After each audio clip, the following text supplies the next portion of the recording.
Ahoy there, shipmates, and welcome.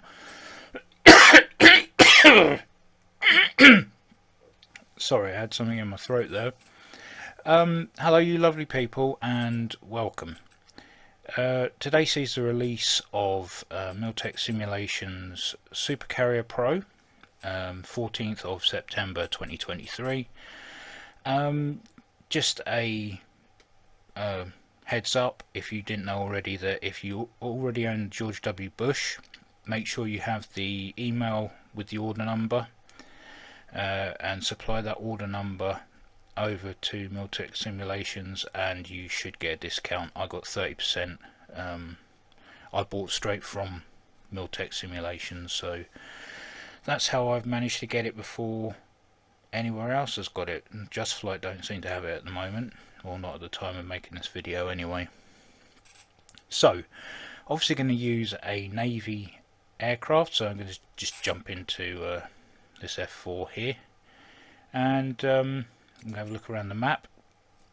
So the package includes CVN 76, which is the Nimitz class, CVN 78, which is the Ford class. It also includes the Arleigh Burke, Ticonderoga, Charles de Gaulle, and the Independence class littoral combat ship. These are placed obviously all over the place. You've got static and you've got moving. The documentation has the actual map with all the layout on it. I can show you a few of them. We've got Ford in the Ionian Sea, Ford that one's moving. This one's static, Antalya. Another static Ford at Haifa. George Bush and the Queen Elizabeth are still where they were previously. We do have a moving Nimitz over by the Balearics, Ibiza, Mallorca area. And then up here we have one, we've got another Nimitz moving there in the Baltic. Can see that one being quite popular, as well as the Prince of Wales as well. But yeah, you've got loads of static and moving over the coast of the United States and in the Gulf of Mexico. And as you can see, we've got various moving, and especially around Norfolk, Virginia, and down by San Diego. So yeah, that's enough of the map. We'll go back into the daylight and let's start with the Ford class. I'll go with the static at Antalya. That makes things easier for me to look around without having to chase the aircraft carrier. So I'll see you on deck. Right, so we're on the deck of the Ford, having a look around. It's nicely detailed. Textures are top notch. You can actually see the textures and the tie down points and the actual catapults themselves. You can see some variation in the surface, and yeah, it looks very nicely detailed. I mean, there's your arrestor wires, obviously. Blast deflectors, and we've got lots and lots of crew hanging around ready to guide you to where you need to go and get you in the air. Plenty of deck equipment, very busy deck for sure, so a lot of things to sort of catch your attention. I mean, even little gradients of where the surface is wet. Love it. It is really good, really good carrier, and my settings aren't even up to top, so if you've got one of those Chinook sized graphics cards that can handle any sort of graphics, it will look absolutely fantastic on your machine. Now, there's the floors, and we'll look at that a bit more in a bit. Now, as with the majority of the Miltech carrier family, it comes with a toolbar button here. Obviously says Miltech Supercarriers underneath. If we click that, we get a few options. So we've got our floors there, tells you the grade, all the information that you need to know coming in on the meatball. Go over to controls. This is great. We can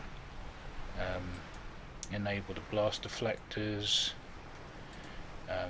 We can move the lifts, and we can also align the ship into the wind. We can quick taxi, and multiplayer auto sync. It usually syncs every hour or so. There you go, you can see that the lifts are going down now after I've clicked them. And the beautiful thing about this is it also has a hangar bay that you can go down into, and we'll have a look at that in a second. But from what I can see so far with the Ford class, it's leaps ahead of anything I've used carrier wise in Flight Sim so far.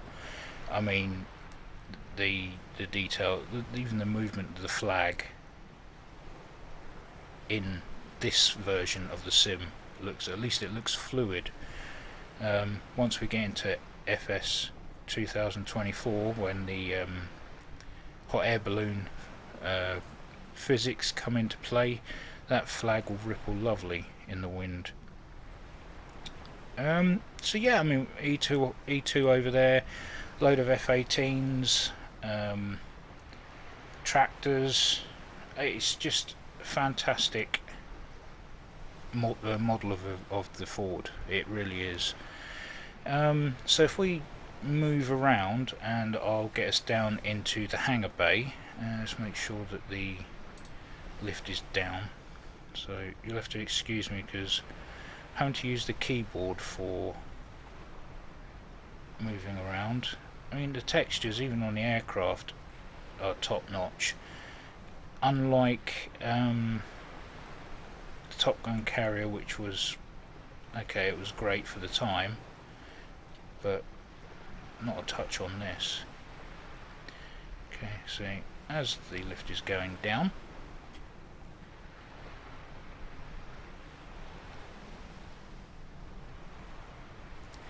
seems to be a bit of a bug on the inside. You can see through the wall.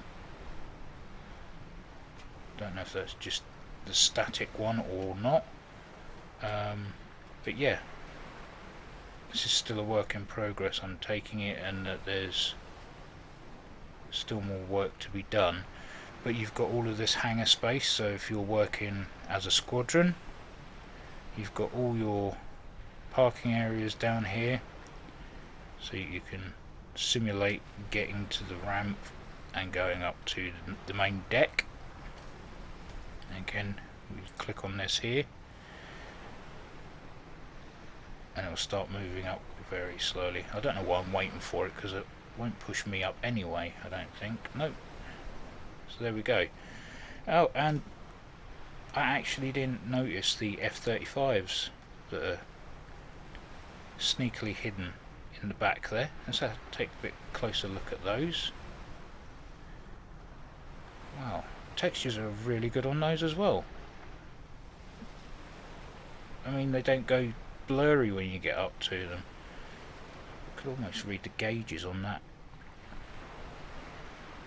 That starter there, Jesus. Right, so yeah, I mean, we've even got a guy sitting in the cockpit of the F-18 there. They've all got the same aircraft number, which is a bit odd, but you know, makes life a little bit easier if you texture everything the same. The tube lighting on this looks really good. Even the beware of jet blast. But yeah, I mean, it's pretty amazing, to be fair. And can we see what's going on down here? Okay. No. They'll seem to be dancing. But yeah, I'm absolutely loving this. And the Arleigh Burke over there.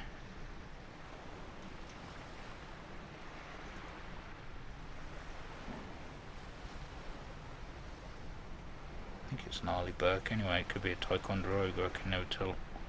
Not great with my ships.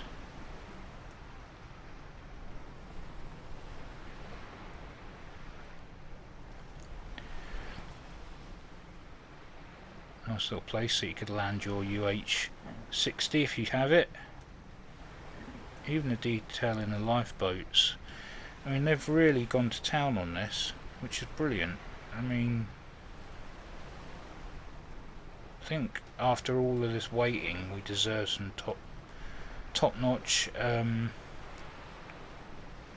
carriers to fly from, and not a slab of concrete out in the middle of nowhere that somebody's just slapped together in 5 minutes and called it an aircraft carrier. Right, so let's check out the ship out there. I'm just going to fast track this.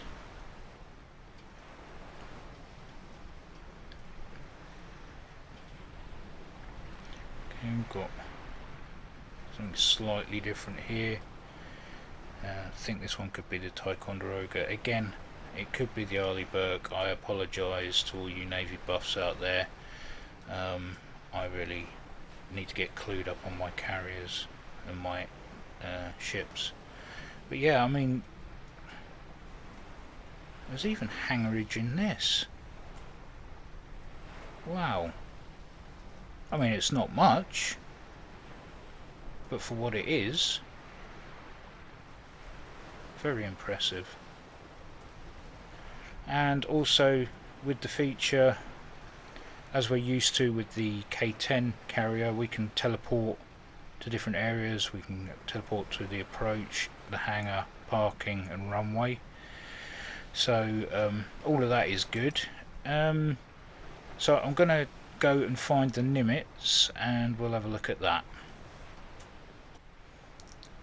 Okay, so I'm just off the coast of Vietnam and found the static Nimitz. So we're just going to have a quick look around that. Again, excuse my movements, I am using a keyboard. So we've got all of our crew here. Again, the same complement of aircraft. And a slight difference, obviously, we've got the 76, a different arrangement of the tower, or the island. Got the crew, tractors, E2, slightly smaller deck. Okay, and our landing officers there. Okay, so like I said, we've got floors, we've got everything here the same as what we had with the Ford class. Just a slightly smaller deck, obviously, being a Nimitz class. And we're going to now take a look at some of the deck features, and this will run all the same through the Ford, the Nimitz.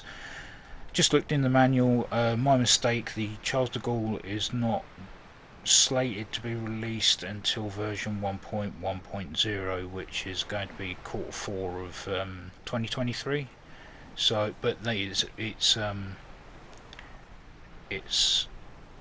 written that it's going to be at the same level as the Nimitz and the Ford. So there's something extra to look forward to for all you Rafale fans out there, or Super Attendards, or whatever you fly. So yeah, look forward to that when that comes out. So we're going to take the Phantom, going to see what happens when I try and launch the aircraft, and see what we can get the crew to do on the deck. Right, so we've got the engines up and running again on the F4. Now I'm going to show you the last features on the deck before I do a catapult launch. So back up to the top here, click on the icon, go to controls, and like before, when I click the lift operation, it'll go up and down like so. Same sort of thing happens with the catapults. I believe it's 1, 2 or 1, 2, 3, 4. I can never remember which order these ones go in. It would be easier if it was just 1, 2, 3, 4. I'm not sure if that's the case, but anyway, we're going to go with catapult 2, but I'll quickly show you with 4 or 3 here. If we click, we'll get ground crew. We get a guy guiding us onto the catapult. We won't be using that one because that's too tight. And then we've got I click that one for catapult 2. We've got the guys there waiting for me. Now I can get there either way. There's 2 ways of doing this.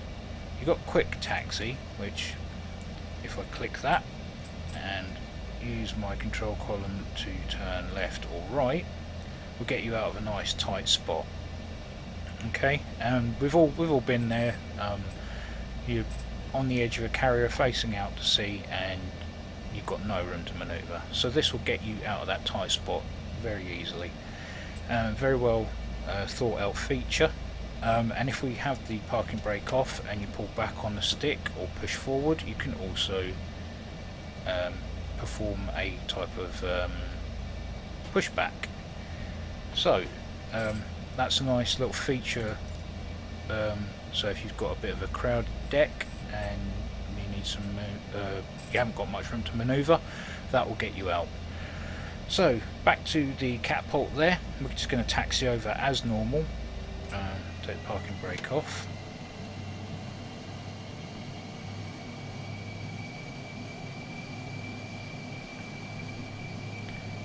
Nice slow taxi.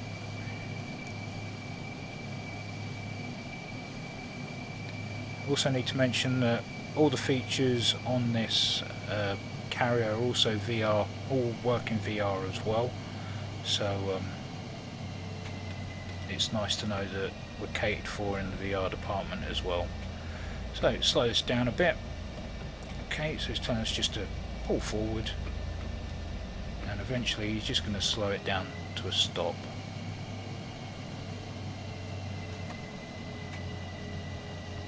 And stop. Okay, and what's his next command going to be?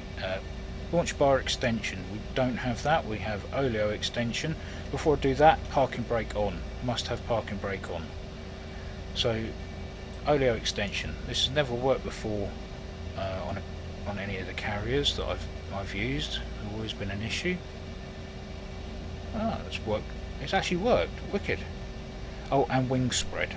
Okay, so I folded the wings just for added realism. So if we go outside. So okay, we've got all of our crew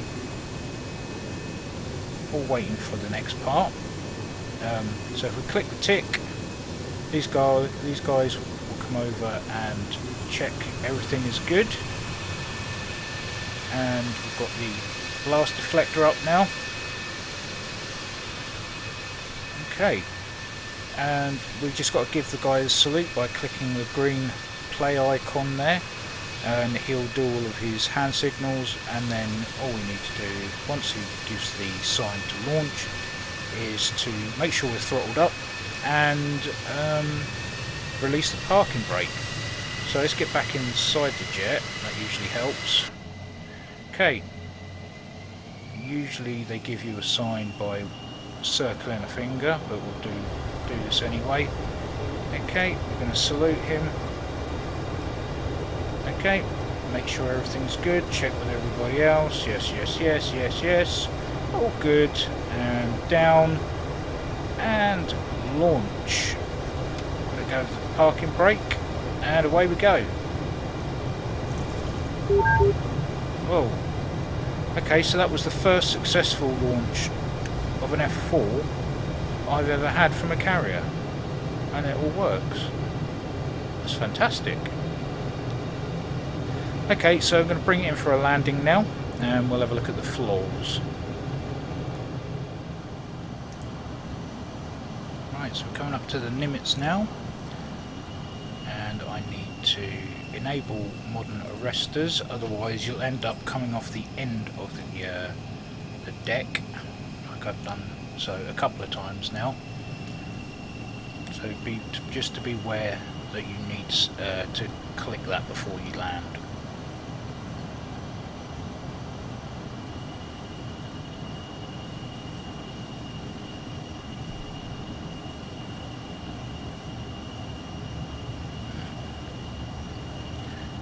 I'm not going to do much in the way of talking because I need to concentrate on this landing.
Well, that was an awful landing by any standard,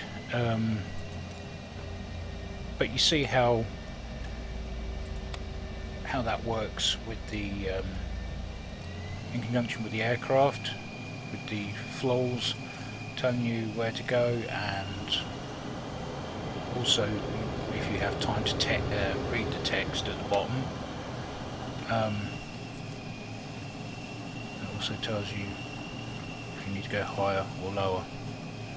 I'll park this here. Well, I'm going to go and sit in the corner and think about what I just did, which was a very, very, very bad landing. But I'm on the deck nonetheless. But yeah, that's Miltech Supercarrier, and I think it's absolutely fantastic. You won't need anything else, and I mean that, anything else. Everything is on here. They have, I believe there's comms and everything for the aircraft as well. If you join there's a special Discord that Miltech have actually set up for real-time communications on either the Nimitz or the Ford. So go and sign up for that. But yeah, I believe Miltech have really gone all out on this. Very impressed, and worth every penny. You seriously won't need anything else, and they're just going to keep adding to it. Like I say, we've got Charles de Gaulle coming in the 4th quarter of this year, and there is mention of maybe World War II or Cold War aircraft carriers being added. So it's something. The groundwork has all been laid down now, and it can only get better. So yeah, if you're looking for something that's going to add a very broad change of experience in terms of carrier operability, this is for you. I'm going to end it here, but yeah, I hope you got something from this. If you haven't got it, it's something that you definitely need. Right, I'm going to go and see if my spine needs adjusting after that heavy deck landing, and then I'm going to go and get some sleep. So, you got this far, thank you very much, and as always, take care, and I'll see you in the next one.